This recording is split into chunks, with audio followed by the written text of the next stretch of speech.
काही दिवसांपूर्वी पर्यावरणप्रेमी व भकालू नर्सरीचे चालक श्री ओम पाटील यांना बार्शी रोडवरील कारंबा टोल नाक्याजवळ एक फ्लॅप शेल प्रजातीचे कासव रस्त्यावर दिसून आले. त्यांनी जवळ जाऊन पाहणी केली असता त्याच्या पोटावर जखम असून त्या जखमेला मुंग्या लागल्याचे त्यांना दिसून आले.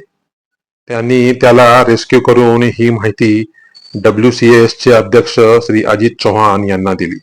प्राथमिक उपचारानंतर त्याला त्याच्या नैसर्गिक अधिवासात मुक्त करण्याचे ठरवण्यात आले. त्यानुसार आज सकाळी त्याला त्याच्या नैसर्गिक अधिवासात सोडून देण्यात आले.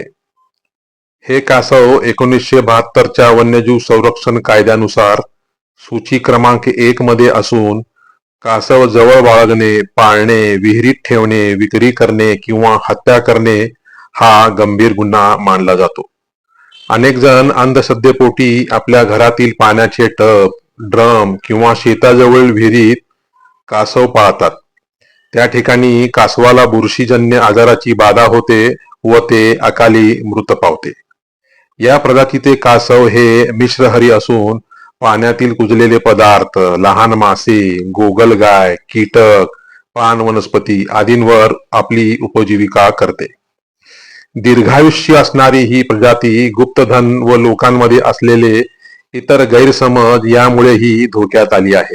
आपल्या घरात कासव ठेवणे म्हणजे त्यांच्या नैसर्गिक प्रक्रियेमध्ये हस्तक्षेप करण्यासारखे असून यामुळे त्यांच्या 19 प्रजाती धोक्यात आल्या आहेत.